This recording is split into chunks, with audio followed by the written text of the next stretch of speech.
बुरा न मानो होली है असं म्हणत राजकीय नेते धुळवडीचा आनंद लुटतायत। नेहमी एकमेकांवर चिखलफेक करणारे नेते आजच्या दिवशी तरी कसे शांत बसतील? आज तर बुरा न मानो होली है म्हणत काँग्रेसचे नेते नाना पटोले यांनी मुख्यमंत्री फडणवीस, खासदार संजय राऊत, विजय वडेट्टीवार यांच्यावर खोचक टिप्पणी केली।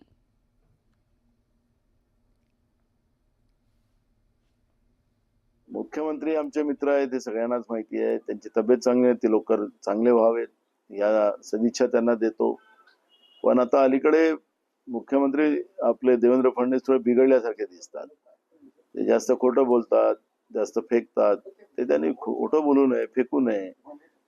पहिले देवेंद्र फडणवीस आमदार म्हणून जे काम करत होते तशा पद्धतीचं महाराष्ट्राच्या चावीस तुमच्या जवळ आता मिळालेली आहे, महाराष्ट्रातल्या सगळ्या जाती धर्माच्या लोकांना न्याय देण्यासाठी। पण तसं काही दिसत नाही। बुरा न मानो होली है। संजय राऊत अति विद्वान राजनेता आहे आमच्या महाराष्ट्रातला, त्यांची विद्वत्तेत अजून भर पडावं। बुरा न मानो होली है। विजय वडेट्टीवारांना कशा ते सुपर फास्ट आहे, अजून त्यांची गाडी अजून फास्ट धावावी। शुभेच्छा। बुरा न मानो होली है। तर महसूल मंत्री बावनकुळेंनी धुळवडीच्या निमित्तानं अनोख्या पद्धतीनं उद्धव ठाकरेंना शुभेच्छा दिल्या।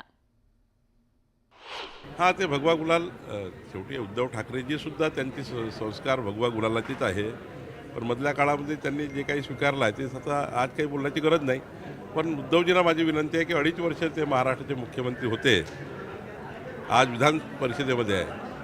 तर महाराष्ट्र सरकार जे देवेंद्रजींचं सरकार आहे ते महाराष्ट्राला समोर नेण्याचा विचार करत आहे, विकसित करण्याचा विचार करत आहे। तर उद्धवजींनी रोज सभागृहात यावं, विधान परिषदेमध्ये रोज आम्हाला मार्गदर्शन करावं।